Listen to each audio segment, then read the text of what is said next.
All right, what's up, guys? We are back for another installment of the Unplugged Alpha podcast, number 66. And today we're dealing with the three-part Daily Wire series with Jordan Peterson talking about marriage and why you should man up and get married. So I thought this would be an interesting one to touch on. Um, got 3 pages of notes, and I endured all 3 episodes.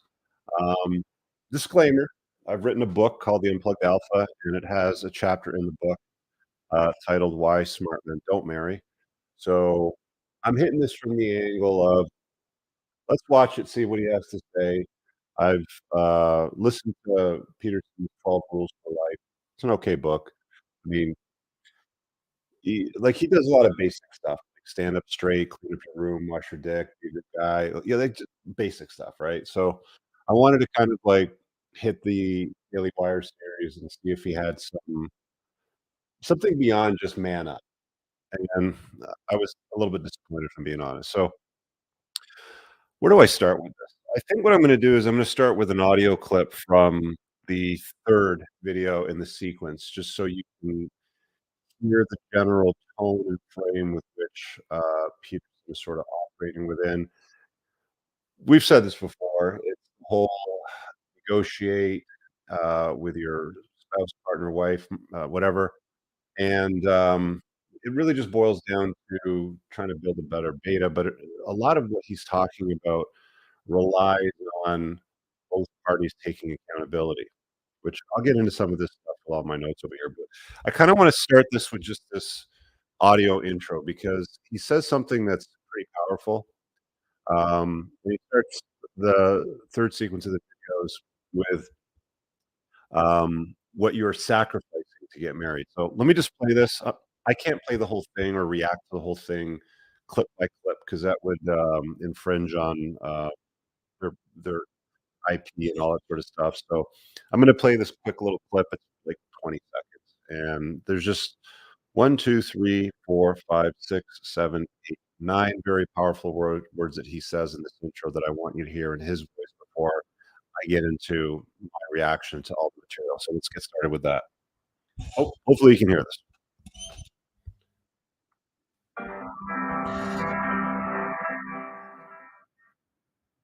And then you think, well, what are you sacrificing to get married? Well, let's think about it. What are you sacrificing? Foolish, juvenile, short sighted, hedonistic, nihilist, cynical, psychopathic, impulsive promiscuity.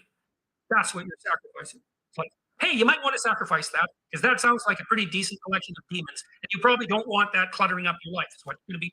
All right. So there's your little intro. So those words again were when you're sacrificing marriage, avoiding it, specifically, you're foolish, juvenile, short-sighted, hedonistic, nihilistic, cynical, psychopathic, impulsive, and promiscuous.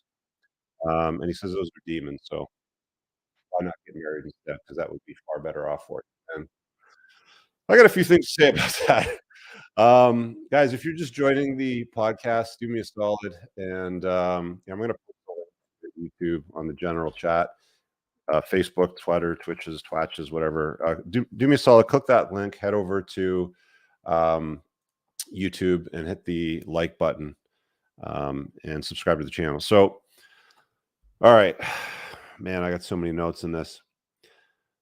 There's a lot of disparaging words that he's using to describe men that don't get married.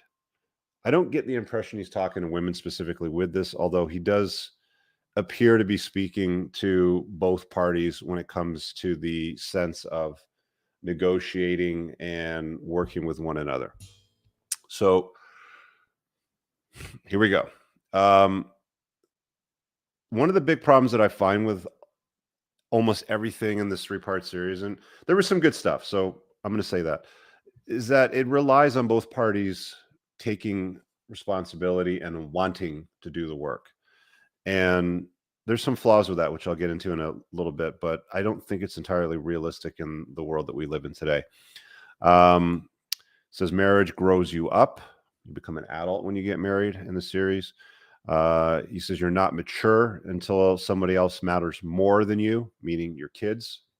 And by the way, guys, you don't need to get married to have kids. There's plenty of people that have children that don't invite the state into their life or live in a way where the state would look at their relationship as a marriage, or move to places where the state can't control their life in the way that it does in the West. Canada, certain states in the US, for example, the UK and stuff like that. So some of the major flaws, which I bullet pointed here, is he assumes women will take accountability the way that men do. He says, if she cheats in the relationship, recovery is based on your ability to negotiate, which, I mean, look, when men go outside of the relationship, they cheat. When women go outside of the relationship, they betray. It's two different things. And I've covered that before in other videos. I'm sure you guys are familiar with that. He, one of the things that he admits, and I'm going to quote and end quote this, he stated, a difficult custody, again, this is in quotes, a difficult custody battle is equivalent to a near fatal bout with cancer, end quote. Now, he's advocating for marriage. He's saying, let's build a better beta. You guys can negotiate and figure it out. You're not a man until you have children. He said, if you're not married by the time you're 40, you're a creep. Those are, his exact words. But then he also admits in another breath that custody battles are the equivalent of near fatal bouts with cancer. And 50% of the time people get married after about 7 to 10 years. So you've got a 50% chance of basically having a fatal bout with cancer. I mean, he acknowledges that reality at least. The problem that I have with the entire series, he offers no real risk mitigation techniques that I talk about in the chapter in my book. Again, my book, do I have it over here? Yeah. If you guys haven't got it, the Unplugged Alpha is on Amazon in print, Kindle, and Audible. I narrate it myself. And one of the longer chapters in my book, chapter 15, is titled Why Smart Men Avoid Marriage. I'm going to get into some of this stuff in response to his points here that I made.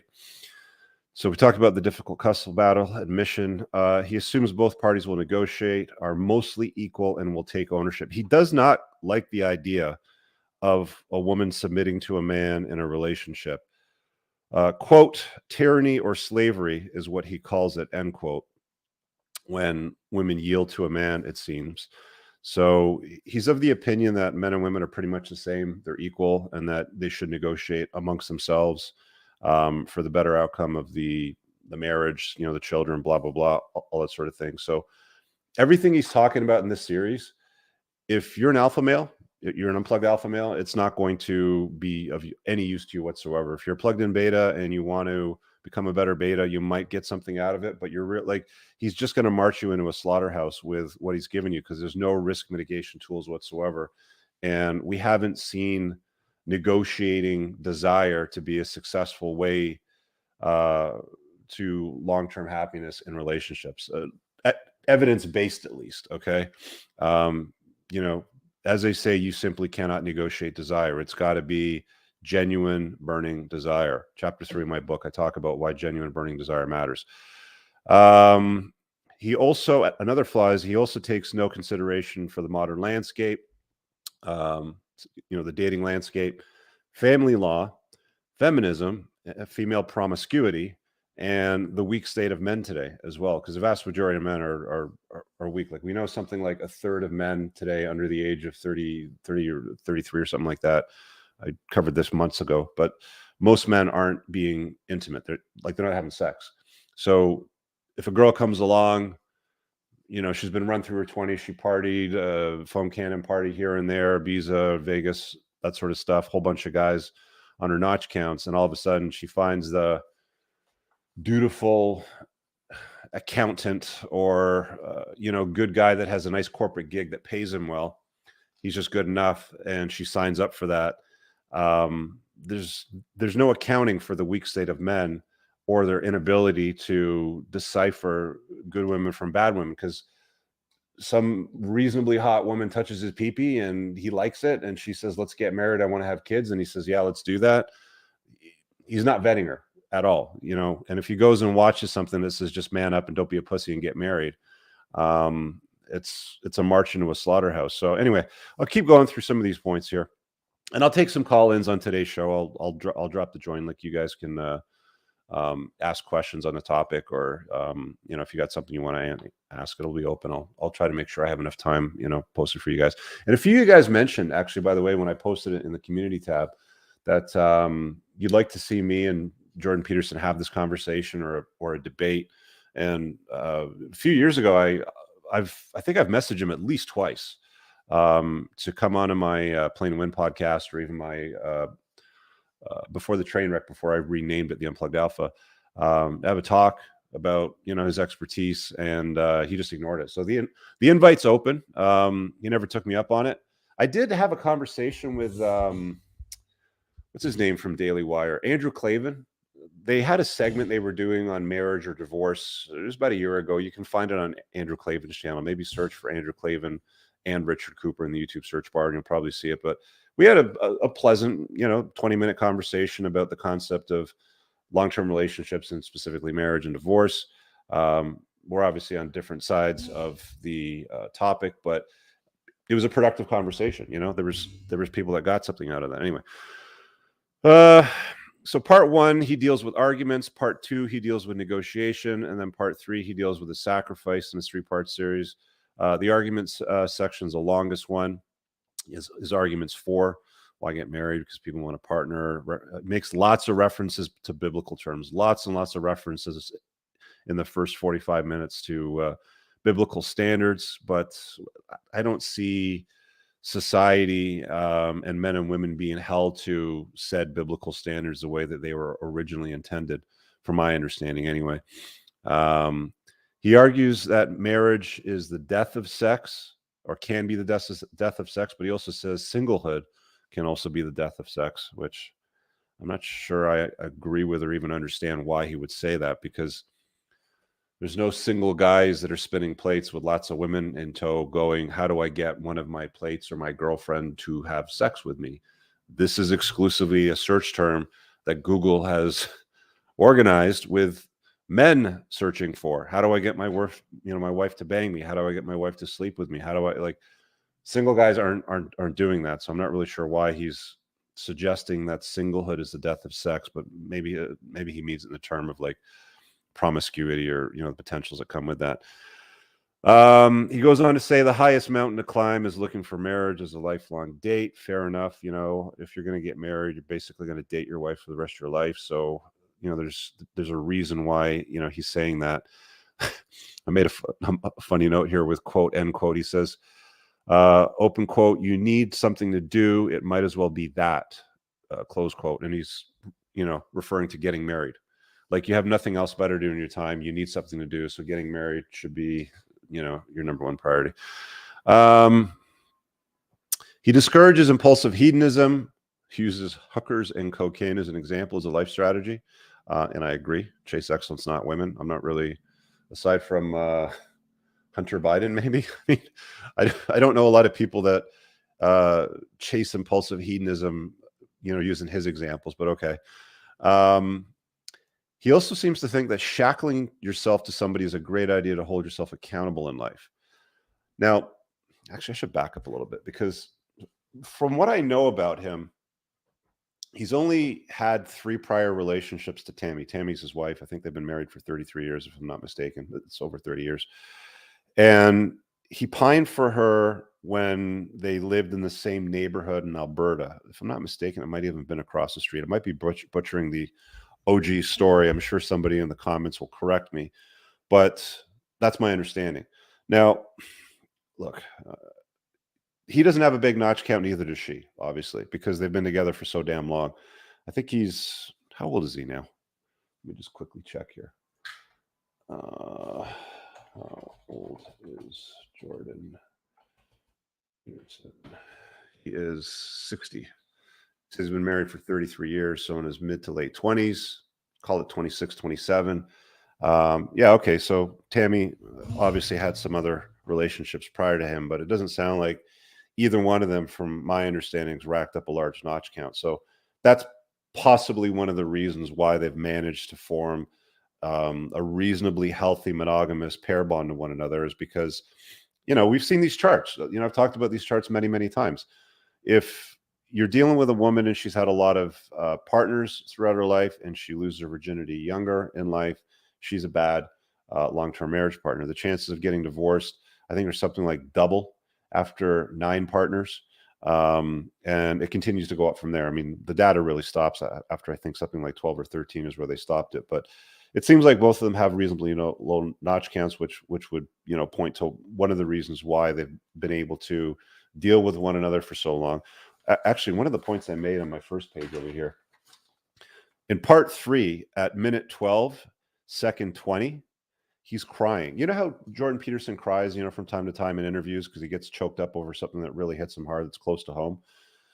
Well, it became clear to me that either Tammy had cheated on him at one point, or somebody very, very close to him got cheated on by his woman, because he was going on a little bit of a tirade, and then he got all choked up and started tearing up. Man, the waterworks started to come on. So again, he didn't overtly state it, but it became very, very clear that it either happened in his relationship or somebody very, very close to him, maybe a brother, brother-in-law, somebody very, very close friend.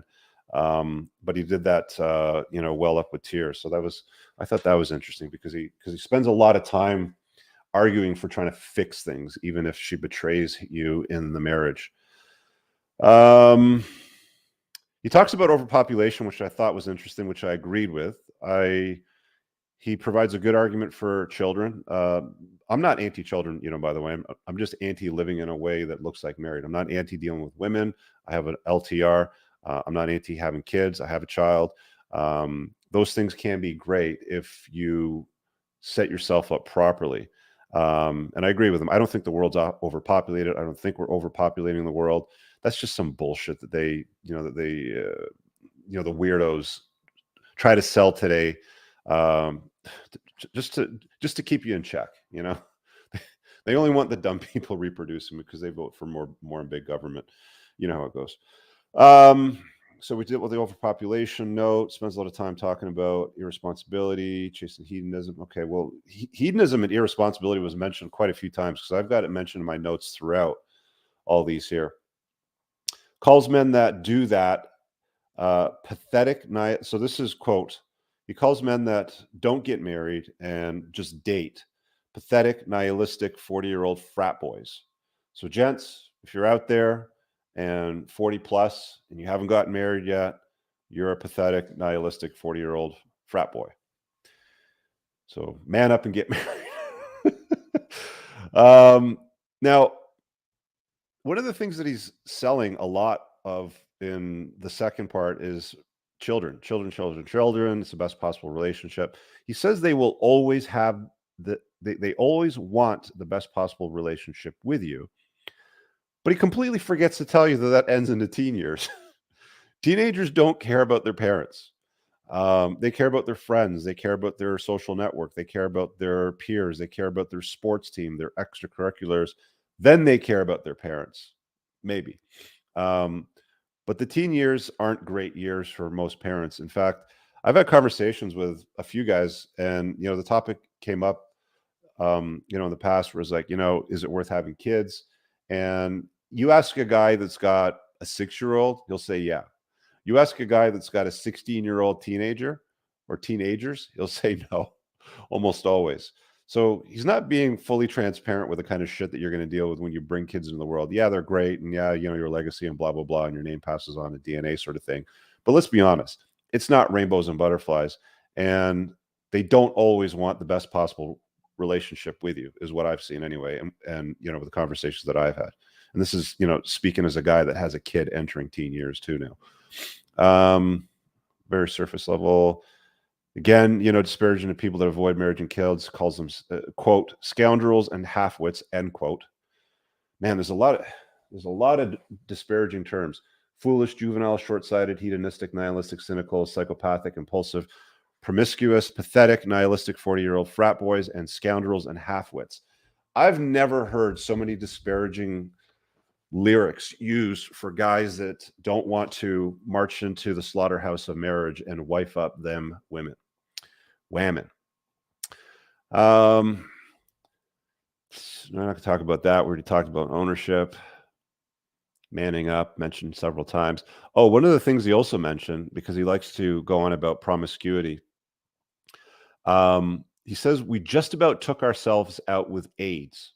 Now, some of you watching this may not even know what AIDS is, but I think in the 80s, maybe even early 90s, I think it was mostly 80s, they scared the living shit out of the population, the same way that they did with the beer bug.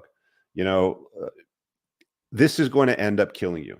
And it ended up killing, some people, not that many. I wonder how many people died from AIDS. Let me just see here. How many people have died from AIDS? Beginning of the epidemic. It's quite a lot, actually. 84 million, which isn't even close to wiping us out, but 33.6 million, 84 million were infected. So they're saying 33.6 to 40.1. Okay. Fair enough. But again, it's a little bit blown up. You're going to wipe yourselves out. But that was something they scared the shit out of the population with in the 80s, and it didn't come close to wiping anybody out, really. It just took out a few shady players, I'd say. At the 22.56 mark in his argument section, he says, you can't just love a woman. You need to stand up. So to the argument of why can't you just get into a long-term relationship or date and not get married? Because that's always what a lot of people say is we don't need to get married to or throw a party to prove our love. We love each other, with one another, blah, blah, blah. But his argument is you can't just claim to love a woman. You need to stand up in front of your whole community and bind yourself to that commitment. And then he says, in quotes, or are you just above all of that? Are you? Right? Or you are just above all of that. Are you? End quote. So again, there's a lot of shaming language. Just get married. Don't be a bitch. You have to stand up in front of your whole community and make that commitment. Or are you above all of that? Says Kermit the Frog. I can't do his voice because I can't do that pitch. If you can't sacralize with a ceremony, then you should just ask yourself, just how committed are you to this other person or yourself? He calls men that don't get married shallow. Again, there's no reference or any talk whatsoever about risk mitigation, the horrible state of family law, how women behave in divorce and how they take advantage of family law. I'll cover those sections of my book in just a little second. Okay, and then he talks about negotiation. There's an entire episode in the series on negotiation. He really likes the idea of men and women negotiating their differences. I don't like that term, negotiating. What is the actual definition? The dictionary definition as it would stand. Discussion aimed at reaching an agreement. That's really all that it boils down to. So in the context of the English language, he's basically saying, aim at reaching an agreement with your differences, with the topic of negotiation. And look, there's certain things that you're going to have discussions with in a long-term relationship. Like I've said before, I'm in an LTR, been there for some time now. And there are conversations in my relationship, but I don't play games. I don't again, I wrote the book. I'm the Unplugged Alpha, right? I don't do the we're on equal footing. Men and women are the same egalitarian bullshit. I'm the man. I lead. She's a woman. She's a feminine. She follows. She enters my frame. That's the way it's going to be. And if it's not that way, I'm not having it. So I guess I'm like, again, back to the point of women that submit to men. I guess I'm a tyrannical slave driver by his definition, but I suppose that's just me. And I would aim to argue that my relationship, again, I haven't been with her for 33 years or whatever the hell he's been with her, with Tammy for. But I would aim that my relationship is far, far better than any nonsense that he's. I mean, I certainly don't fucking cry when it comes to thinking about things like discussions around cheating. Obviously, somebody, either him or very close to him, was betrayed by a woman. It says logos guided negotiation is a solution. It says you negotiate every single thing in a household. Now this is where he gets into some fucking weird shit. Where the scissors go in the appliance drawer, how every single room in the house is set up. Now, look, I don't live with my LTR, but if in the future I so choose to do so, I would not give a flying fuck where the scissors go in the appliance drawer. Okay. I would not care how each room is set up, provided that my rooms aren't fucked with. If this is my studio, if this is my room, I don't want flowery foo-foo shit in places that don't roll with my style, right? So, like the idea of negotiating every single room and saying nothing is too trivial to attend to, get everything in its proper place, including toilet seats. There's always that argument. Oh, he left it up. Well, I want it down. Well, you can't leave it up. Well, I got to put it down. People argue over, the most trivial things. And I've had guys call in on my shows before, and it's like, my wife yells at me because I leave the toilet seat up. And it's like, who fucking cares, right? Put it down. Like, why are you bothering me with this? I'm chasing excellence. I'm putting a dent in the universe. I'm doing something significant with my life, and you're bothering me with a fucking toilet seat, right? Like, I wouldn't even get involved with a chick that would bother me about shit like that. But there's guys that are telling you nothing is too trivial to attend to. Get everything in its proper place and negotiate how everything is going to be. Because he says the alternative is tyranny, slavery, or chaos. Okay. He suggests give them what they want and they will give you what you want. So he's like, yes, he's like, I say yes to my wife. What do you say? He has an agreement that if I can say yes to you, then I will. And it sounds to me like he says yes a lot to a lot of things. I remember there was a stand-up comic, I think it was Chris Rock. He talked about the yes stamp. He goes, if you just get married, you just have to get a yes stamp. Just say yes, yes, yes, yes, yes, honey. Can we? Yes. Can we do this? Yes. Can we do yes? And the whole skit, is about just being a yes man.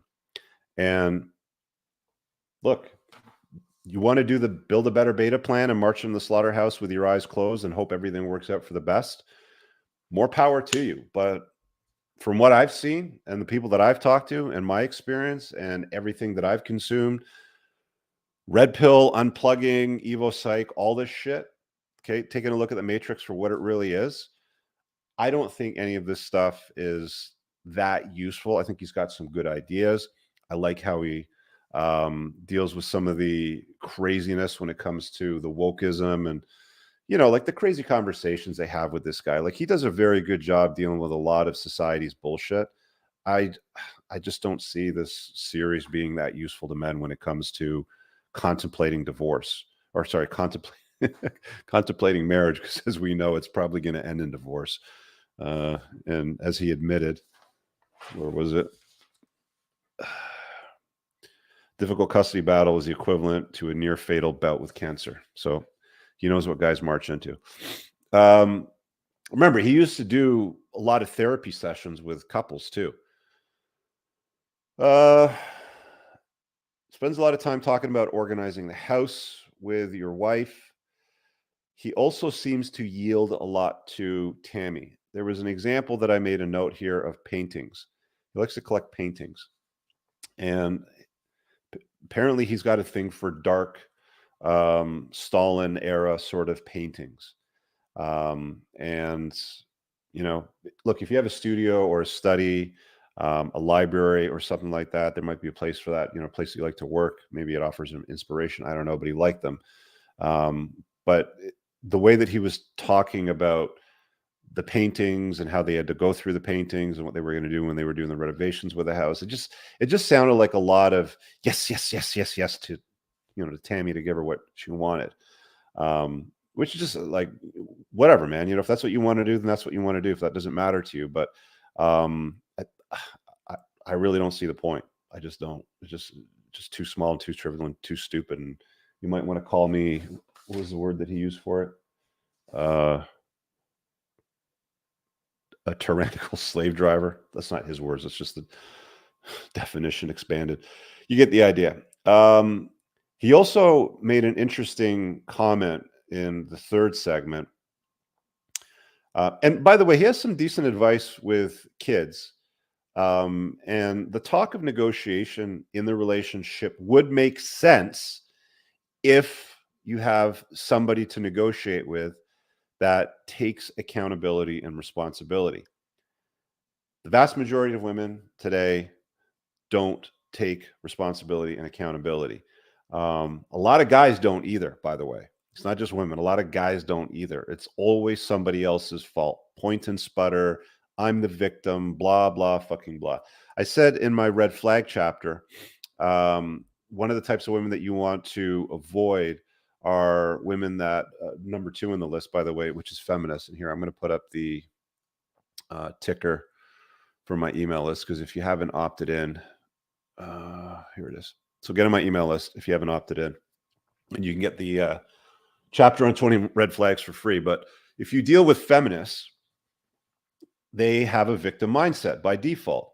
And the vast majority of women today, whether they admit to it publicly or not, are in fact feminists. Society, culture, the matrix, if you will, has contaminated their thinking in such a way that they, for the most part, believe that women make less for the exact same job that men do. They're paid less. This argument's been blown out of the water 1,000 times. Jordan Peterson had a great conversation with that BBC reporter about it and just destroyed it. But using that as an example, women like to be victims, and you can't negotiate with somebody that has a victim mindset. And it's not in the ethos of women. It seems like it's culturally infused into their belief system today. Again, vote for more inclusivity, for more kindness, for more bigger government, for more handouts, for larger tax rates. Tax the rich, tax those motherfuckers, tax those guys, and let's hand it out to everybody else. You can't negotiate with somebody that has a victim mindset. And unfortunately, a lot of women that you're going to deal with today have that. Like, if you were to flat out say, don't invite somebody into your life that has a victim mindset, don't get married to somebody that you can't have a conversation with, they won't take responsibility for things that they do wrong, then I'd tip my hat to that. But it's very, very difficult for me to co-sign much of this based on what I saw. He also admits that peace in a marriage. So he was talking at one point about, people wanting peace in a marriage, peace in their relationship. They just want to come home to a happy home and be a peaceful place, a warm, inviting place. He said, and he used the word really about 6 times. He said that peace in a marriage is really, really, really, really, really hard to attain. True peace, he calls it a high level goal, the promised land. So I found it interesting that he was admitting that there's all this fucking work that you have to do to put all your assets at risk of losing half of them, because a prenup won't hold up after about 7 to 10 years anyway. I mean, they're only good for a few years. And if she stays working, to end up in the promised land of peace in a relationship, when you can just have peace by not inviting somebody into your house and getting married and living in a way the state gets to fucking mess with your life. So it's an interesting comment, but I thought I would frame it from that angle just to sort of offer a little bit of insight in it. Let me go back over here. Sorry. Let's see, there's a couple of super chats that popped in. Tallest man, please share your thoughts on women you are dating spinning plates while you are also spinning plates. I think it's disgusting and not sanitary. No men in my circle have an issue with this, so I'm seemingly alone in my views. Please share your thoughts on women you are dating spinning plates. So are you talking about women dating a bunch of guys? I think it's disgusting and not saying, yeah, it's disgusting. It's absolutely disgusting. But that's what a lot of women do today is, they'll just keep dating a bunch of dudes until the best one shows up, or until she thinks the best one shows up and she hopes that she can lock him down. Like, a woman's sexual strategy is to try to get the best guy that they can get. That's what hypergamy is. So that's why you end up with women that rack up a huge notch count. There's a video I put out on my Entrepreneurs in Cars channel the other day. If you haven't seen it, it's got the title something about like 100 plus men. And this woman wrote in confused as to why she was having a hard time finding guys to look past her promiscuous 20s. She's like, oh, I only slept with 100 guys and I was lucky to only get an STD once, blah, blah, blah. And it's like, guys think that's disgusting. They don't want anything to do with promiscuous women on a long-term basis. And statistics prove they are a horrible option to invite into your life as a wife. So why would you do some stupid shit like that? So we're talking about peace. Really, really, really, really, really hard to attain. He says it's the promised land. So it appears to be, like an admission of this is really fucking hard to accomplish, which I would agree with. He says that you get to peace. Here it is, through negotiation. Shocking, right? The pathway to peace is untying the knots in the rope of your life, is what he says. Well, good luck with that, given the current environment. And if you don't get it right, you're basically putting half your shit at risk. And 80% of the time, you're only going to see your kids every other weekend if you're lucky. That's how the cookie crumbles. And I'll get into my stuff in a minute. Meaning both sides can't. He admits we get tangled up. Yes. Okay. And he spent 5, maybe 10 minutes talking about the differences between men and women, which was a decent segment, I think. But where the whole fucking thing falls apart for me is he offers no risk mitigation. He doesn't deal with any of the realities of what women want in a long-term relationship. And dude, he's the guy that's all about fix your house before you try to fix the world, right? He's like, clean up your room, make your bed and clean up your room, get your life in order. But hold on a second. Didn't his daughter get divorced? And word on the street was when he was in Russia and her husband, she was still married at the time, from what I understand, was there taking care of the kid and the father in Russia when he was going through his fucked up shit. Apparently, she ran off to Romania and had a little bit of fun with Mr. Tate while married. So, like the whole fix your house thing first, I get it, dude. Like, it makes sense. But have you taken a look at what your kids have done? Like, I don't know what the dude has done, his son, but Michaela isn't exactly an icon, to be worshipped, if we're being honest, based on what I've heard anyway. So, of course, there's people are going to deny that didn't happen. That didn't happen. Okay, well, that's not the word on the street. Anyway, so let's do this before I take some call-ins. I've already burned through about 30 minutes talking about the series. Do I recommend it?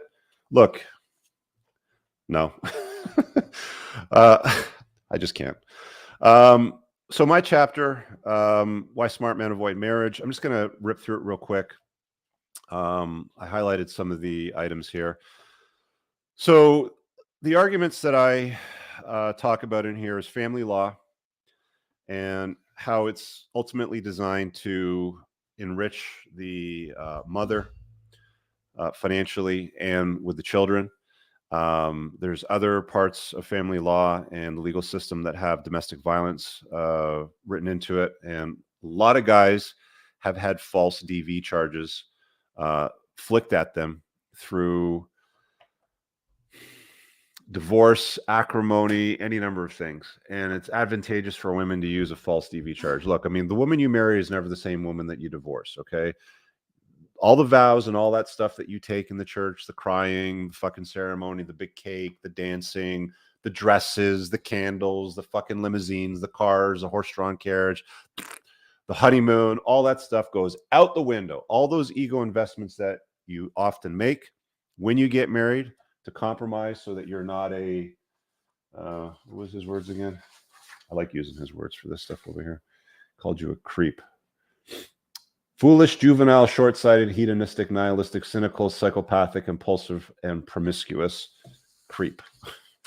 So all of those things that you give up, I don't see the juice being worth the squeeze. Now, I get that women want to have relationships with men and they want to have children and they want to pair bond to them and, form some kind of a official, deal. Got it. But where are women when it comes to changing family law to make it level, to make it a level playing field? Why aren't they getting together, marching on Capitol Hill and having a word with policymakers and bureaucrats and saying, we want to get married, we want to have children, we love our men, we don't want them to get fucked, we want things to be even, let's change law, because nobody's listening to fucking dudes. MRAs have been at it for years and they've done virtually nothing. They've barely moved the bar. So my stance on it is, when are you ladies going to step up to the plate and go and talk to the policymakers and the bureaucrats about changing family laws to make them level? But they won't, because it's advantageous for them not to, which is why things are all quiet in that sphere, and they always will be, which is why I'm the guy that says, hey, look, here's the facts, fellas. Walk around the landmines, don't step on them. So we talked about domestic violence, how women behave during divorce, which isn't well. It's obviously terrible because you like follow the money. You know, that's how things work. You just follow the money. Why people do what they do, you follow the money. And if you're going to behave badly, if you're going to be the primary caregiver and get 80-90% of the custody, you're going to get all the money, or most of the money anyway. In some places in the world, women get more than half of the matrimonial assets and the kids, and he doesn't even get to see his own fucking kids. Some random dude that she starts porking after the marriage gets to see his kids more than he does.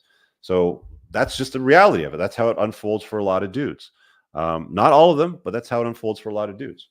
The financial obligations extend to alimony, child support, matrimonial assets, and I just talked about that. They're motivated to make sure that they get the kids, and will have to behave badly in order to get the kids. It's just fucking, written in the code. It's a code in the matrix, guys. Let me read this little bit over here that I think speaks very loudly. There's a woman that left a comment in one of my videos years ago. Her name was Kim Brown, or that was the name of her avatar anyway. And she said in the comment, the thing that infuriates me is my hubby makes about $50,000 a year. I make about half of that.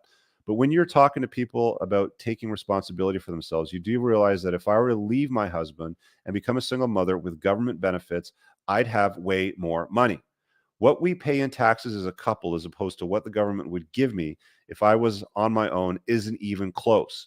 So when women leave their husbands, they are improving their situation. Until that changes, nothing else will. It's sickening when society rewards those who make bad choices. She went on to explain, my friend, who's a single mother, does the exact same job as me and makes the same money as me. We sat down and compared her finances. With all the subsidies and tax breaks she receives from the government, she has about $1,000 a month more than my family in disposable income. To me, that's not just rewarding single mothers. It is actively punishing middle to low income women for staying with the father of their children. Don't argue with me, argue with her. I'm just the fucking messenger. And I cover some other stuff in here. Arguments for marriage. I'm not going to read the whole chapter. You guys should grab the book. How marriage changes men, betatization through 1,000 concessions, paternity fraud, testosterone level decrease, reduced sex drive. You guys read the chapter. That's the meat and potatoes of it. What can I say, guys? I like Jordan Peterson. I think it's a shit series. That's just my take on it. So, Jordan, Daily Wire, you want to have a conversation about this in depth, you have your people reach out to my people. We'll have a talk about it. I don't mind explaining the intimate details, but I think that if you don't give men accurate advice and let them, like, it's a slaughterhouse. Marriage is a slaughterhouse. He admits in his fucking case that going through custody battle is the equivalent of a near-death experience with cancer. That's pretty bad, right? Like the saying, it's as serious as cancer. Okay, like this is how fucking serious getting married and untying the knot can be. And that doesn't account for the other 50% of people that stay married, because the vast majority of them, if you look at the stats, I covered this in my book, by the way, in detail too. If you look at the stats, over the course of something like 7 years, only 13% of people still together report being in a state of love. Only 3% report being in a state of bliss. So if you think that bliss or paradise or calm, what was the other word that he used? Peace, was it? Peace. Yeah. You get to peace through negotiation. If you think you're going to have a peaceful marriage, not expose your risks, be able to, like, the chances of all this thing happening, raising your kids, having a healthy family, her not going outside of the relationship, betraying you, and any of those things happening is pretty freaking slim.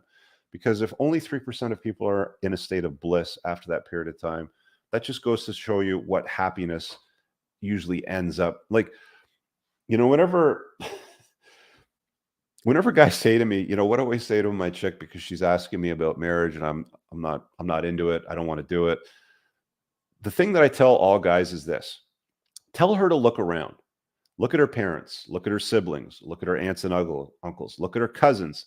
Tell her to look around. And you should know these people by now, because if she's bringing up the concept of marriage to you and you've been dating her, I'm sure you've met these people, her friends as well. Take a look around and then point to them all and say, are all of these people that you know in your life, and just go through all of them, happy? Are they? Because whenever I've gone through that exercise, the vast majority of them aren't. And I'm the happy one in the LTR, unmarried, not living in the same house. That may not be the perfect situation, but it works well. I'm happy with it. I think we're both happy with it, and it seems to work. But the whole push for marriage, I don't get it. Look, I get it's cultural. I get a lot of religions, push it on people. I get that it's been around for a while. I mean, in the grand scheme of things, marriage is a very, very new concept. I don't even know how old, what, a couple thousand years old.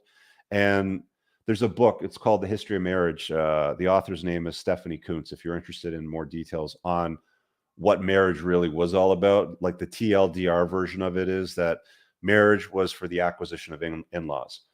You didn't have law enforcement, medical care. You didn't have drugstores. You didn't have grocery stores. You didn't have a lot of things when they came up with the notion of marriage. And by the way, it came out of agriculture, because when you had stuff, land, horse, oxen, cows, chickens, and shit to pass down to your kids, like that would have made sense, right? To raise them together and pass that shit down, because now you have stuff, you have land, you have things, right?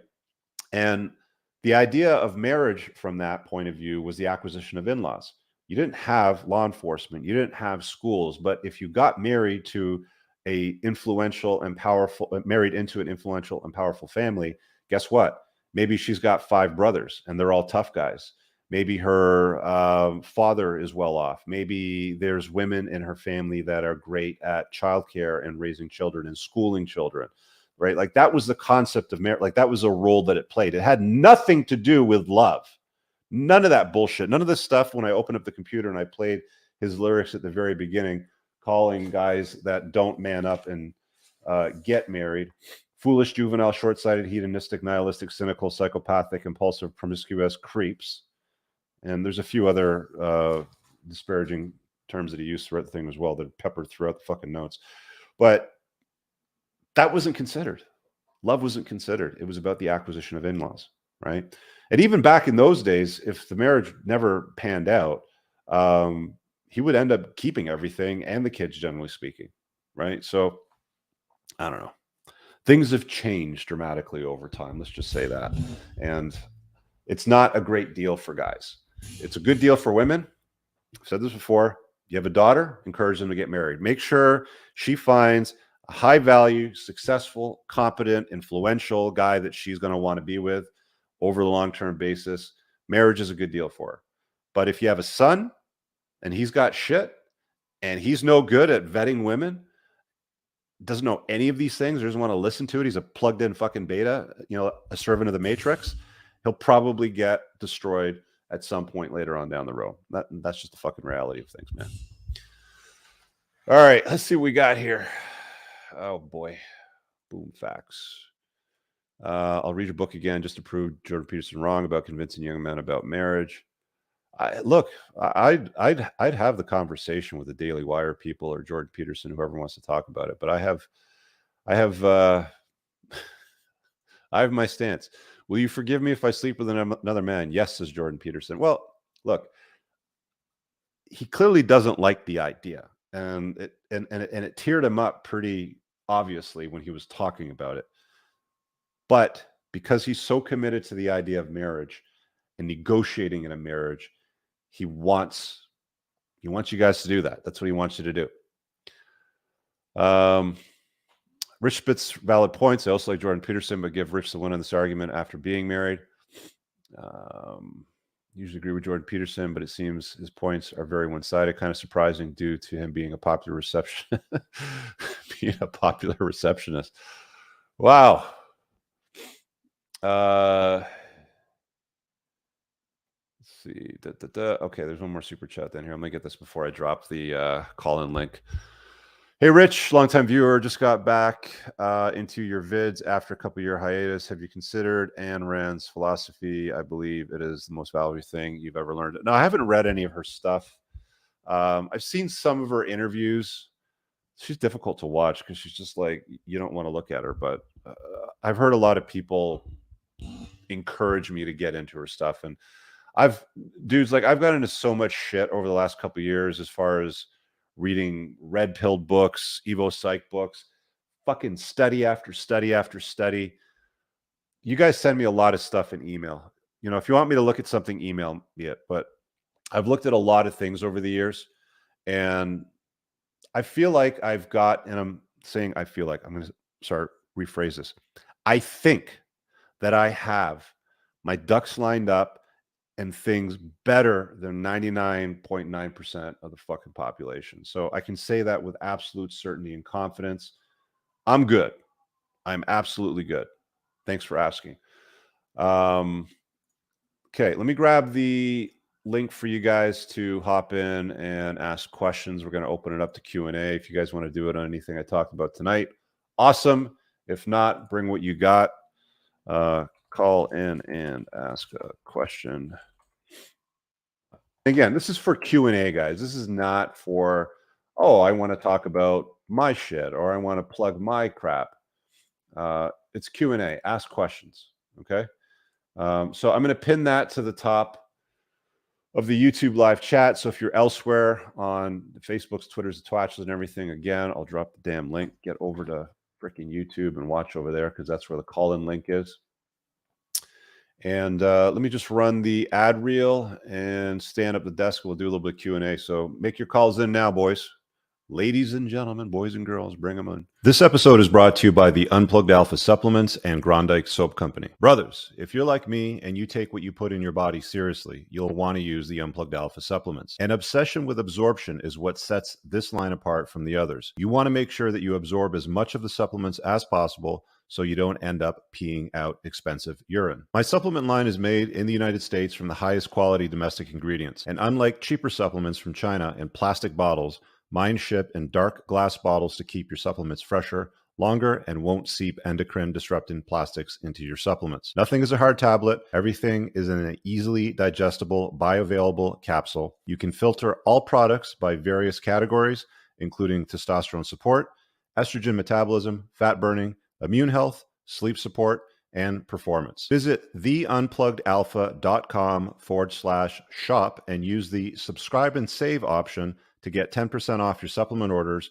or use coupon code ALPHA10 for 10% off a one-time order to try it out. Then, I use Tactical Soap and God of War beard oil every day. Tactical Soap is a handmade product made in the United States from ingredients you can actually pronounce, not conventional endocrine-lowering toiletry chemicals. Both the soap and the beard oils are infused with bioidentical pheromones that are designed by a clinical psychologist and pheromone expert to maximize attractiveness to the opposite sex. Go visit coopersoap.com and get 10% off your order today. Guys, check out my website at richcooper.ca for more information on booking me for coaching, my community, my courses, and a whole bunch more. You can also find all the useful links pinned below in the top YouTube comment of all my videos. Now let's get on with the show.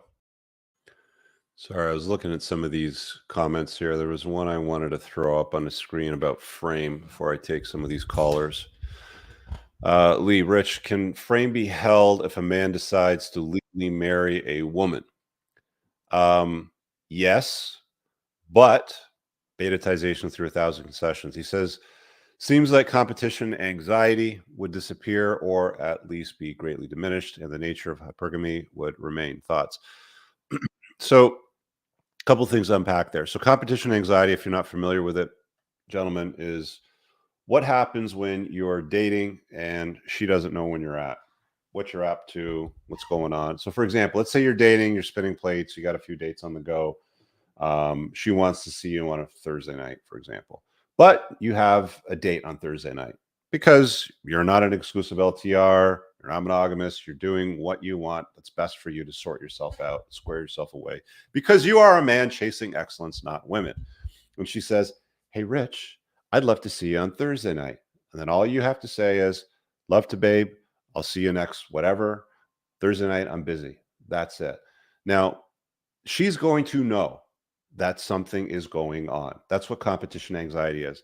Women creep the shit out of you on social media. They'll look at your social media and be like, "Who's this bitch liking this guy? And why is she commented over here? And why did she put a heart over here?" Sort of thing. So they start creeping. And then they start cooking up this narrative in their head. Competition anxiety kicks in. The hamster gets caffeinated running on the wheel. And she starts thinking, well, he must have other options. So I need to, whatever, I need to behave better. I need to be nicer to him. I need to be more enthusiastic around him.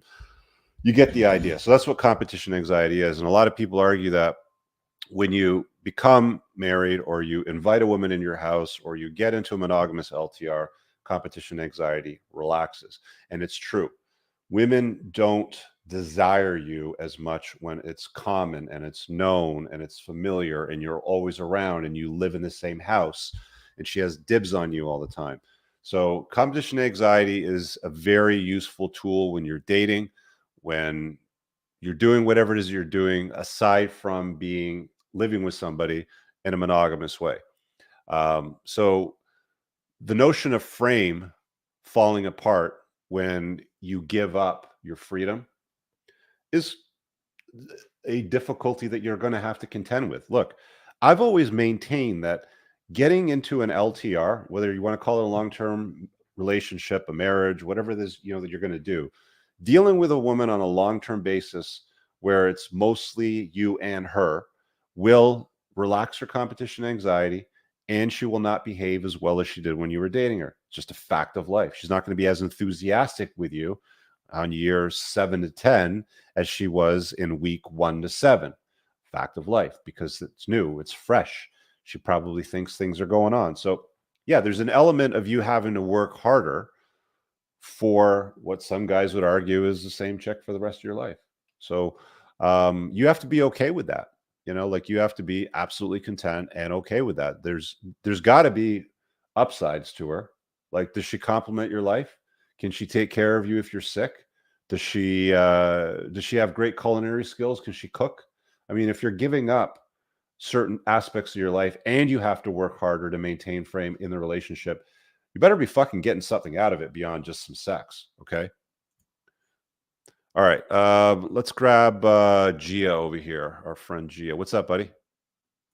You're muted. You're gonna have to unmute yourself, bro. Yeah, here we are. Hey, Rich. Boom. Good night. Thank you for having me. All right. What do you got on your mind, brother? Well, thing is, recently, like a month ago, I split up after a 3.5-year relationship, more or less. Okay. My girlfriend was like 11 years younger. She's from Argentina.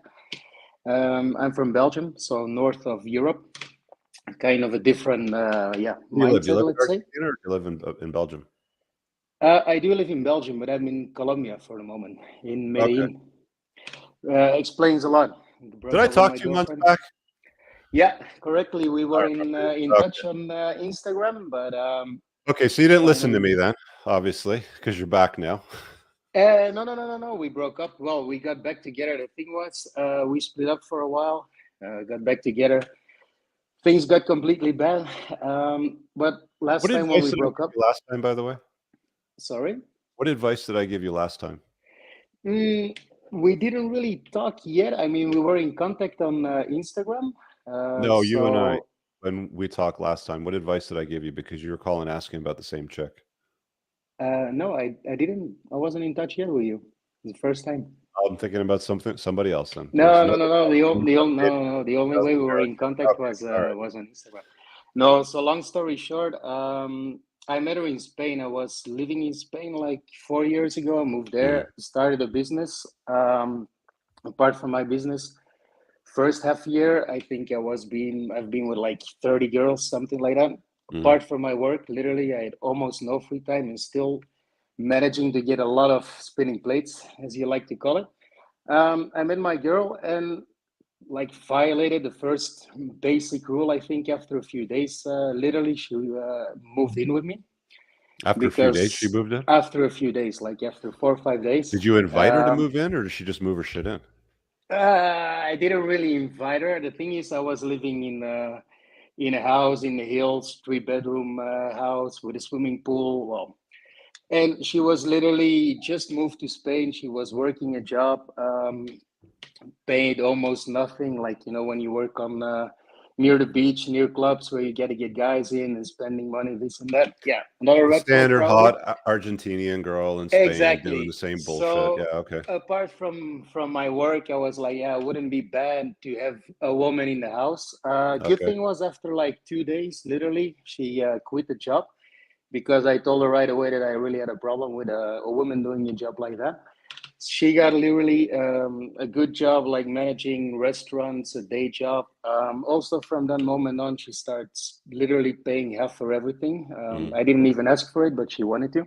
mhm, But long story short, after a few days, she woke up in the middle of the night crying, like impossible to calm her down. And she told me, yeah, she suffered abuse like a few months before meeting me. I already felt from the start there was something, you feel it when mhm, you've experienced with women, you feel there's something wrong. So in that moment, it was not really my point to ask what happened exactly because you know what women tell you and maybe how they got to that point are more or less two different things most mhm. of the time. So, well, it turned out that literally she put herself in a situation while traveling in a hostel, same room with several dudes. She had something going on with one guy, Mhm. and the other guys in the room. Well, at the end of the night, they did their thing. Let's put it that way. Um, so this thing was always like really a pressure on our relationship because I had the feeling, Are we talking about a word that rhymes with grape? uh, yeah, Okay. but was it These 3 like that guys or did it not? to her? Well, two of the three, because one of the guys was having, yeah, she had something going on with him while she was traveling, and the Mm. other guys, literally, what she said, they How old is forced she? themselves. 11 years younger. I'm 37, so she's 26. We She's met when she was just turned 23, actually. see, I mean, we'll get back to your story in a sec, but I just wanna say this, Yeah. like, these chicks that are perpetual travelers by themselves are stupid, okay? Because they're exposing themselves to this risk, traveling in hostels with a bunch of dudes. It's just I dumb. know. Think, I know. oh, hokey pokey, everything's going to be fine. No, you do it long enough, at some point, some shit's going to go down like it did. Anyway, go back to your Yeah. story. So she wakes up freaking out, crying. Yeah, Okay, so well, this the thing happened is to her. also when you go back to like I say Argentina, I've been there countless times in Buenos Aires. I love the whole atmosphere as being a man and knowing your game. It's for me, it's one of the best places in the world. But Hmm. then you also know what kind of women you're dealing with, especially when you talk about this mindset of feminists and we're free and we're equal and we do whatever we want. I experienced in Buenos Aires. It's one of the easiest places in the world. Like you go for a drink, you go on a date, not even a date, like just for a drink, and Hmm. literally they all go back home with you. Hmm. So I already knew a little bit. Okay, it's the way it goes there. But also in the beginning of the relationship, I was trying to have an idea how many guys she's been with because I met her at 22. Hmm. And she was like, "Oh, it could be in 50 somewhere." I literally don't have any idea. But then when we started to get sexually active together, it really didn't match with the experience that she had in bed. Like for me, it was literally zero experience. So I didn't know what is right, what is she saying, what is it the actions? So all these things Sorry. combined. So you're saying that she behaved in experience in the bedroom, but she said she had the experience of 50 men. Exactly. Like somewhere it could be around I 50. She would didn't have an I idea. would Yeah. I would I would believe the 50 men story and trust that Yeah. she's just lazy in the bedroom. That was also my first thought. So, well, long story short, later in the relationship, obviously, she started doing her counting. So we got around this number, which was lower than 20, which for me still is ridiculously high. Well, handling the fact that I met her when she was 22. We went through, we moved also back to Belgium because I got a great job opportunity. I left my business to my brother to manage in Spain. But then the whole COVID started, two lockdowns. I choose to not get vaccinated until today. So they took a lot of my freedom, a lot of my, I'm a free guy. I travel all the time. I couldn't. But we managed to get through the both like lockdowns pretty well. The only thing, after a while, of course, things open up again, and she's got this feeling, oh, I need to be free again. I need a bigger social circle. Sorry. So obviously, I have a problem with women that think they can have just a friendship with any kind of guy. And she was started to work in a hotel. She gets attention. And like literally so many times a week, I had to explain that men aren't interested in her as a friend. I mean, she's a 20-some-year-old Argentinian woman. Her body is like a 10, literally, maybe face arguably, but I mean, unbelievable, beautiful girl. And still she comes with this mindset from, oh, but women, sorry, we are the same and we can be interesting as well. And they just want to be friends. So So what's this the whole ask here? dynamic. No, the ask is actually, so I broke up recently. I cut like all boundaries, but still putting in balance everything I know now. But still, it's the it's this double, the feeling from the heart, the feeling what I know rationally what I should do. I mean, I'm Well, brushing up on. okay, well, let me put it to you this way, man, because I think I understand what you're getting at here. It's like you're a little bit broken up about this whole thing. The first days I was pretty much, but I'm asking myself the question: Am I broken because I broke up, or just because of the habit and because we're not in contact anymore? Because I'm always used to control the relationship I until a have certain level. I have a better question for you to contemplate because those are interesting Okay, things to talk about, but I don't think that they're as interesting as why are you inviting women like this into your life, right?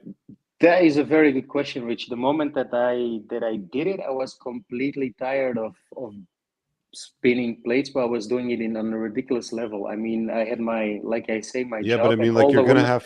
you're gonna have to dig through a lot of dirt to find gold. And even if you do Yeah. find gold, remember, Mm-hmm. I just finished Uh-huh. talking about this. If you get into an LTR, it's going to be more work. It's going to be more Mm-hmm. taxing than just dating when you feel like it, right? So, True. unless the goal for you, like, are you looking to have kids? No, no, So, I couldn't say that I am. No. okay, so if you're at a point in your life where you're like, look, I'm not interested in kids, then Mm-hmm. what is it that you need with a girl living in your house? Very that good question, but that you haven't fully vetted yet, because you really can't vet a chick unless you know her for quite some time. Like a few uh-huh. weeks ain't gonna cut it, a few months ain't gonna No. cut it. Generally speaking, the theory is you need a good year and a half to really Mm-hmm. size them up to see what they're made of before, if you're going to take her on as a girlfriend, to invite her into your life. And even then, it's not ideal to live with her. It really isn't. Yeah. No, it's true. But you come up with this question. It's a good question because one of the reasons why actually I took the choice, she wanted to get married already for a while. She was pushing to get children. And I was my basic question is, do I see how this long woman how as long the did you date her before she started bringing that up? actually after 3 months or something we got engaged. But to be Okay, honest, hold it's on. You left that out. You got engaged after 3 months? yeah, well, I did some crazier things in my life, Rich. I got engaged after a week with another girl. I mean, and I also Okay. walk away from them as fast as I get engaged. Don't worry about it. But Yeah, yeah, I well, did with this one. yeah, And but I mean, like, you don't want kids, so what's the point in getting engaged? What's the point in even getting married if you don't true, want kids? true. No, but at that I point mean, now, of course, and you can say right now after I don't want kids. Like, you can say I don't want kids right now, right? Because that might change right for now. you in Yeah, 3 to right 6 now. years. Okay. Exactly. But Yeah. the point that I'm making is the question that you should be asking is, why am I inviting these women into my life so quickly Yes. that are so Yes. damaged? Have you read my book? Yes. Yeah, I recently downloaded it, and I think there's like 10 pages left to read. So Recently, the I 20 first red got, flag chapter, did yeah, that I know. resonate with you? this you sent to me the first time in summer when we broke up for a month, and I think there were like at least half of them At least were half of red them. So flags. 10. So she had 10 red flags, you're saying. More or less, but on the other hand, I also like Rolo is always saying, like, you can, how do you say, you can make a woman also your perfect partner. Maybe not always, but she did really transform as well to having a lot of good qualities. I mean, I can't Did say she she was. did she so what were 5 of the 10 red flags that stand out the most? The past, her past, obviously. Sexual past? Also, yeah, for Okay. sure. Daddy issues, like Daddy really issues? strong. She comes from a family, three sisters, Okay. mother, father is like, well, I wouldn't call him, well, male anymore, sorry to say. Okay. Um, She's a Also the feminist, fact that obviously. she, yeah, this is more because of the her background, her sister, well, and then also she never takes any responsibility for anything that happened in her life. Never. Yeah. It's always like that. This isn't Which an other issue one? with women, dude. This is an issue with you. Yeah, yeah, there's some bad women out there. There's some fucked up people, but you're allowing them into your life. You have to Yeah, set but firm boundaries with yeah. women, with Hmm. friends, with gigs that you're doing. Doesn't matter what it happens, to be like. You said that you have a business that your brother was running with you. Yes, he's running the business for Would the you moment because yeah. hear me out? Would you like, let's say you take some of those red flags. Let's just take 5 or 10 of them, whatever. Hmm. Would you deal with a vendor, a supplier, a customer, an employee that would No, behave no, that would have those same red flags? You wouldn't, right? no, So no, why no, would you no. tolerate it with a woman? Because Yeah. she's got tits and ass? I think basically the thing is, to be completely honest, Rich. I mean, I have a lot of experience, and there's past a lot of gorgeous women, and with this one it was like, all right, she's like 11 years younger. Look on the body on this one. I mean, literally sex daily.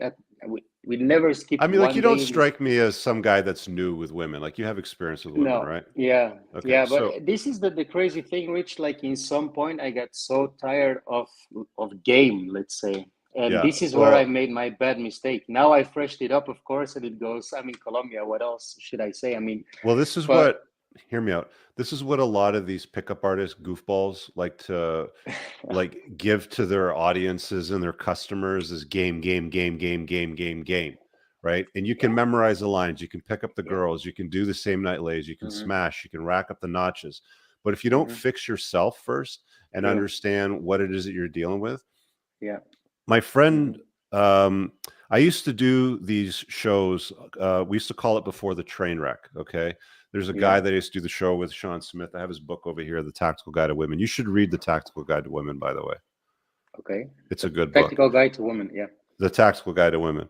okay, And one of the things that he said early on one of the shows is, you ever see those guys on like YouTube or on like those nature channels where there's an alligator there with his mouth wide open and they stick their hand in or they put their head in every once in a while and they're doing like a show.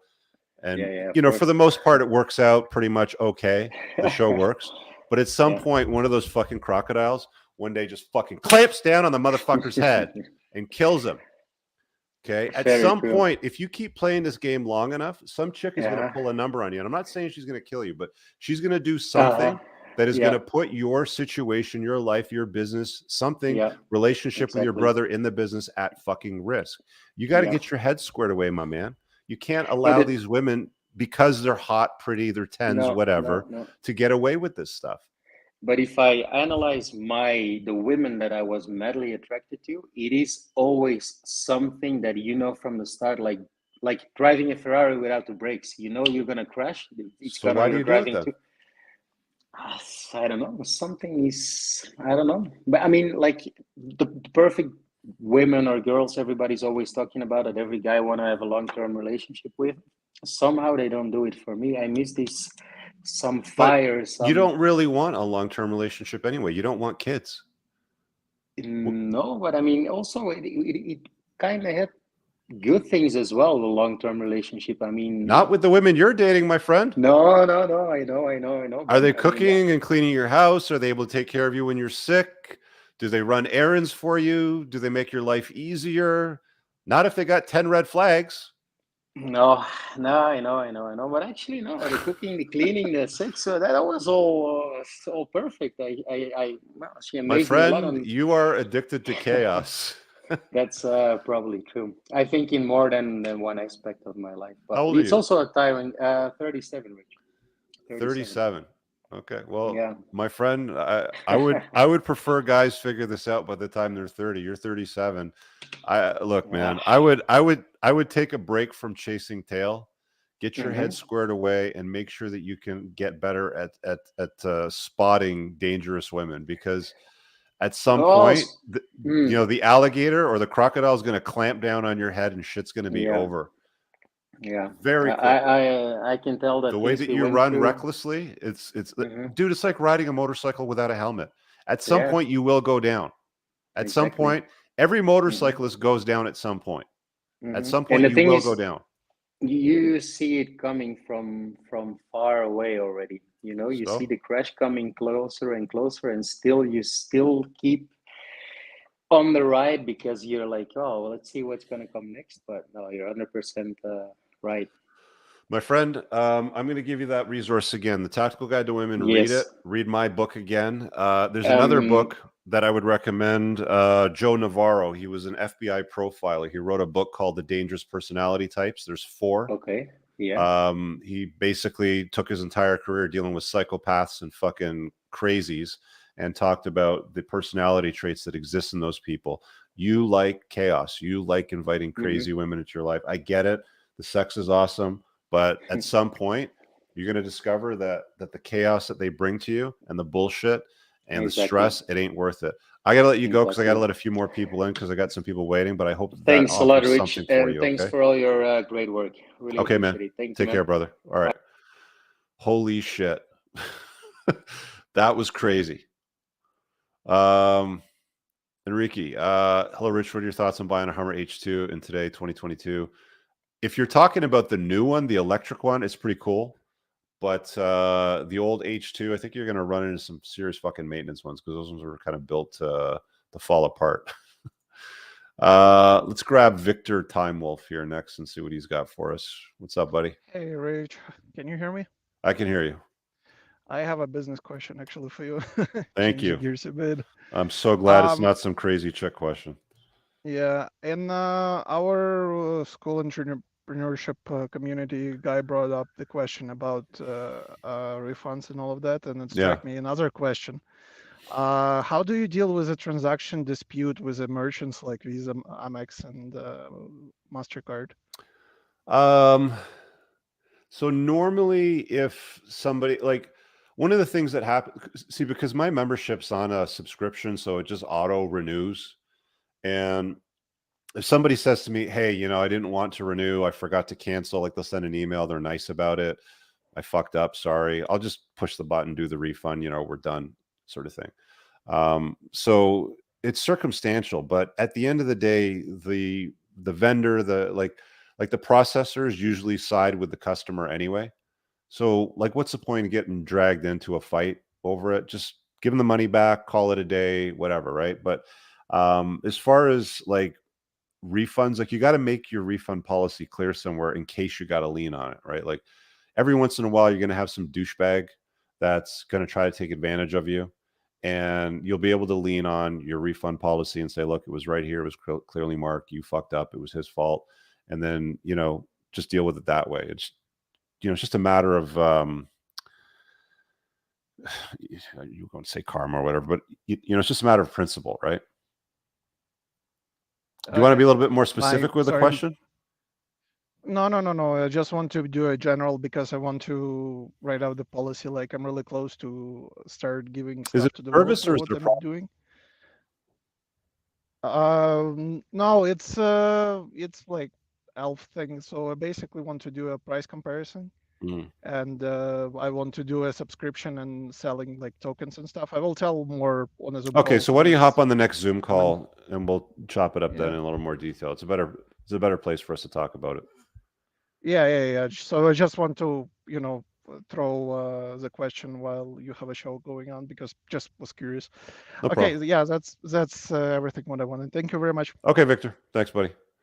All right, and I got Mateus. I'll grab you next. Just give me 1 second here. Gotta organize these over here. Fucking thing. The School of Entrepreneurship is going to open up again for enrollment, by the way, next month. So if you're on the email list, you'll get first notice there. Let's see what Mateus has got for us. Mateus, what's up, buddy? Hello, Rich. Can you hear me? Yep. I'm from Germany, and I've almost read your book. But I say almost because before I finished, I read some of the red flags to my mom, and she took the book away from me. But How old are that's you? not a big problem. I'm 14.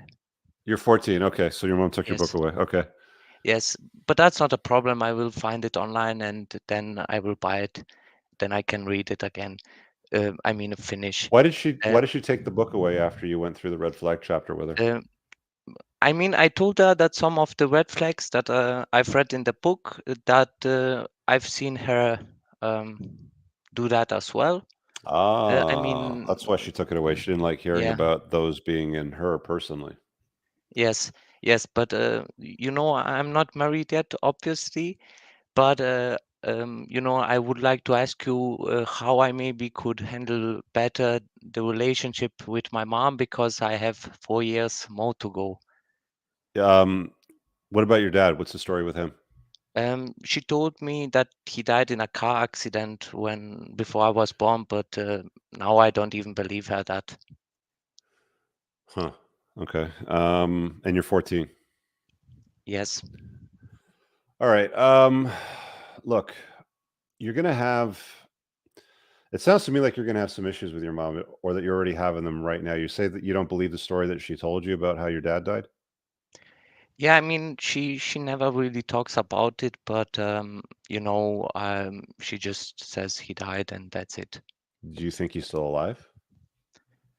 I don't know. Could be. I don't know it yet.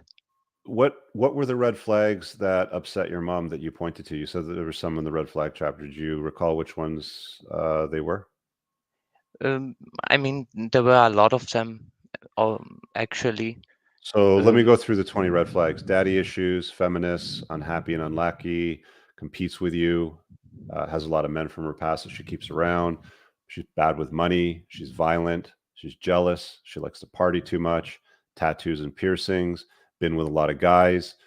Single mom, well, that's her. Seeking validation online. Is a sugar baby. Is a pathological liar. Has baby rabies. Throws hissy fits. It sounds like she throws hissy fits if she's taking your book away. Yeah, she I don't know, but she goes out with a lot of guys, but I don't know more about that. She is active online, and she likes the way of the feminist way of thinking, like many people in Germany. Okay, so let me ask you a question. Do you fight? Do you like to go to a dojo? Do you do anything? Boxing, kickboxing, Krav Maga, jiu-jitsu? I've been training football, but now in the last couple of years with Corona and everything, my mom is not allowing me anymore to go because she says it's dangerous. When are you an adult in Germany? Is it 16 or is it 18? It's 18. 18. So you're basically living under her roof for the next 4 years. You don't know if your dad's around, if she made up the story. You're gonna look. My friend, you're going to have some difficulty over the next few years. You've got to find something on the outside as an outlet for you where you have strong masculine presence.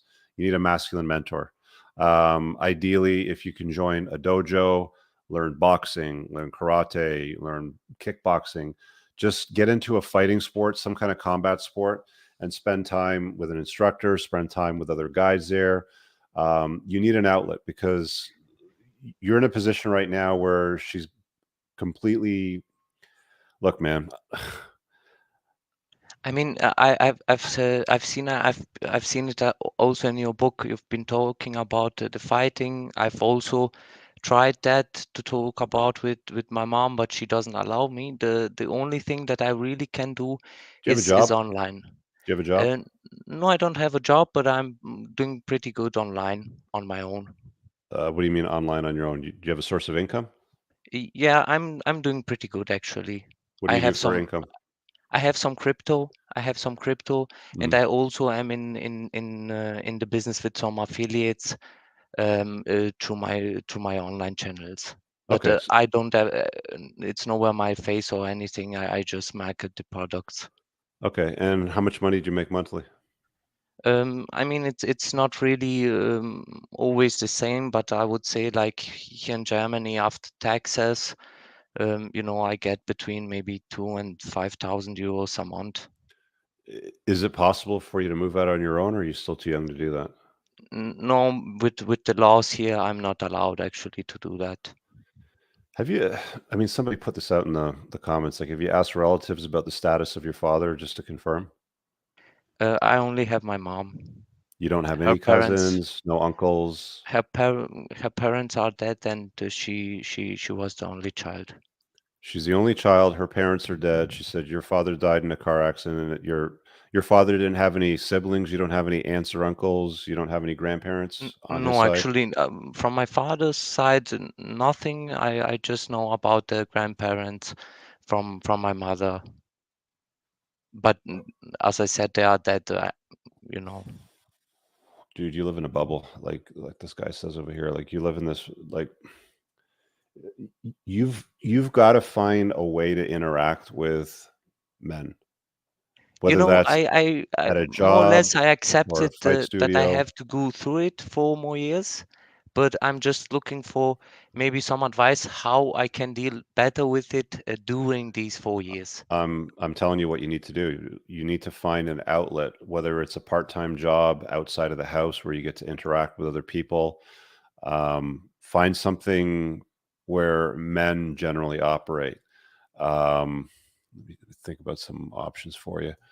Something like even if it's physical labor, dude, like construction, trades, apprenticeships in any of those areas. uh just trying anything that like gets you around other guys so that you get some exposure, because kids like you, my friend, I've talked to lots of guys in their 20s, 30s, 40s, and 50s that describe exactly your position right now at 14. And the longer you let yourself live under the control of her thumb the way that she's running you, the harder it's going to be for you when you're an adult.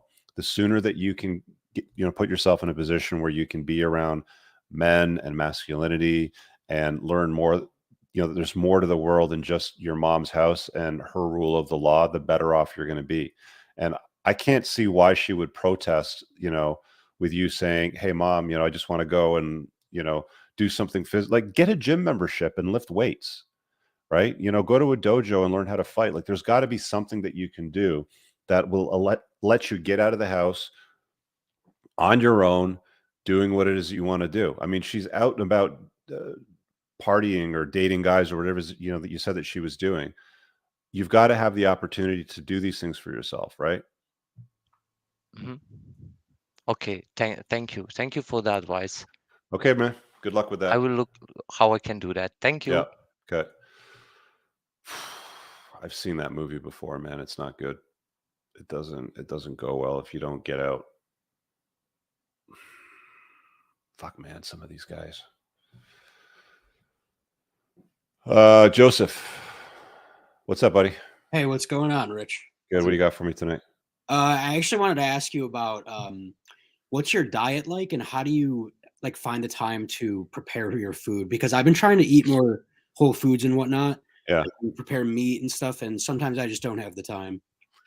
So, I like to eat, but I don't like to prepare food, and I have to eat well. So, there's a number of different ways that you can do it. You can get your food from a meal prep company. I found one in Toronto that delivered decently proportioned meals. They weren't organic meals, but they were decently proportioned, like mainstream, like factory farming sort of stuff for like $12 a serving. So it's pretty inexpensive if you get it that way.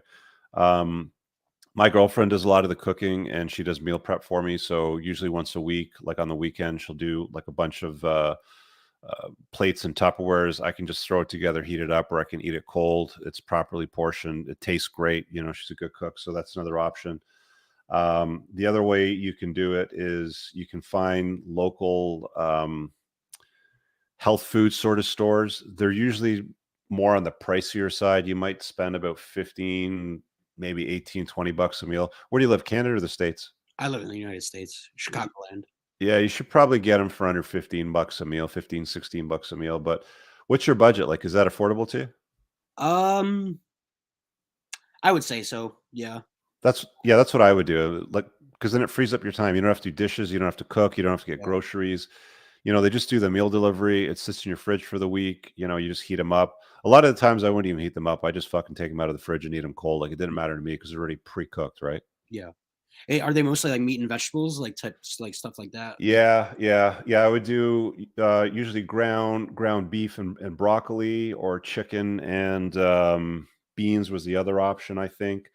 But I tend to stay away from chicken now because the problem with chicken is most of it, I mean, if it's cheap chicken, if it's not organic, which most of it is, they put arsenic in the feed so that it kills the mice, but it doesn't kill the chicken. So there's a certain amount of arsenic that ends up in the chicken. They're also not feeding the chickens bugs. Like, they're running around in a fucking warehouse with some lights in it, and they don't give them bugs. They're eating like grain feeds and stuff like that. So it's grain fed, arsenic infused feed, which eventually gets in the meat and it'll get in you. So I tend to stay away from chicken unless I know it's organic. So beef, ground beef, steaks, turkey is usually pretty good, but I usually stick with like beef and like tuna now. Okay. Yeah. I actually had one more question. Have you ever heard of Paul Saladino? Name sounds familiar. He's a fitness guy, right?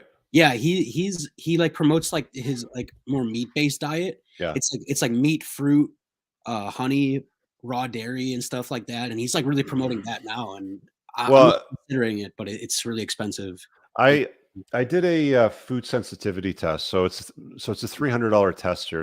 It's not that expensive. I would actually get one done because you're going to have some inflammatory markers that are going to respond to certain foods, right? So I usually eat a lot of stuff like eggs, cheese, so like dairies, like yogurts, like Greek yogurts and stuff like that in the past. And when I got the test back, the highest inflammatory markers came from basically dairy and eggs. And when I took that out of my diet, I had less bloating and way less farting. Like, I was a big farter for a long time, right? And as soon as I took that out of the diet, the farting stopped. So you don't want inflammation in your body if you can avoid it, because an inflammatory state in your body is what's going to, I mean, it's not going to contribute to gains. It's also going to contribute to diseases. It's going to encourage, disease, things like cancer thrive in that sort of environment. So ideally, you want to eat foods that don't cause inflammation in your body. So it's worth, to me, $300 to get a sensitivity test. And then that way you can structure your diet around what you don't get inflammation from in your body. So for like, what I would eat would be different from what somebody else would eat. So that's why I'm not saying like, eat this, specifically, but for me, beef is easy on me. It's easily, digested. My body likes it. I get no inflammation from it whatsoever. Same thing with vegetables. The problem with fruits, like you mentioned, problem with fruits is they're high in sugar, right? So if you eat a lot of fruit during the day, it's going to spike your glucose, right? Yeah, that is what they say. Paul Saladino tries to like debunk that. So I like I said, I definitely recommend checking him out. But then again, obviously, like a lot of people are trying to debunk him, so it's always back and forth. You know what I mean? Yeah, everybody's got their thing, but I think generally speaking, if you're looking for protein sources, meats are always going to be solid. Beef and tuna, for me, would be my go-tos. And as far as fibers and greens, I usually go more to like the broccolis, kale, and cauliflower because, like the supplement DIM in my supplement lineup, they're cruciferous vegetables which lower estrogen in your body. Like, it helps your body metabolize estrogen, so it keeps your testosterone levels higher. So I tend to go more for like kale, cauliflower, broccoli, stuff like that. But I'll eat other greens too. Gotcha. Are you into oysters or sardines at all? I'm a big fan. Oh yeah. So I don't like to obviously cook them or anything like that. But if I go out and there's oysters on the menu, I always smash back oysters. Are one of the best sources of zinc. Yes, definitely. Yeah, actually, I always go to Whole Foods. They're 12 for 12 on Fridays. So yeah, shout out Whole Foods for that one. Good deal. Yeah. All right, buddy. Thanks for having me on, man. Appreciate it. Thanks, man. Take care. I got a show coming up in the next week or two. I got to get Melissa on again to talk about supplementation and sleep and a few other things. So I know that that's of interest to some of you guys. I mean, some of you guys like to just talk about tail all the time, but I got some self-care knowledge dropping, for you guys soon. I was just looking at the chat there for a second, and yeah, back to that guy, Mateus, right? Like, needs a strong male role model, right? Has to see, man, if you travel. This kid has been fed stories from mom. My gut saying mom is raising her provider. I didn't want to say it, but I mean, a 14-year-old can only take so much, right? So let me get this straight. This 14-year-old, it doesn't really sound like a 14-year-old making 60K profit after tax, so gross 200, 100, and he can't look at public records on his dad. Yeah, valid point. I mean, he's a smart kid, obviously, but it sounds like she's running him. Maybe he's paying for like her lifestyle. I don't know, dude. It's like one of those things. Like, how deep into the conversation can you get with a 14-year-old? Like, he's a child, right? He's not an adult. But dude's like, hey, mom, check out this book on 20 red flags. And she takes the book away because she's got like 10 of them. What are you going to do? Fuck, man. Crazy. All right. So let's wrap it up on that note. Hope you guys had a good night and enjoyed the show. If you did, give it a thumbs up and a comment below. It just helps out with the algorithms. Make sure you subscribe to the channel with the notification bell on so you don't miss anything. See you guys in the next one. Have an awesome night. Peace out, guys. Peace out. Have a good one.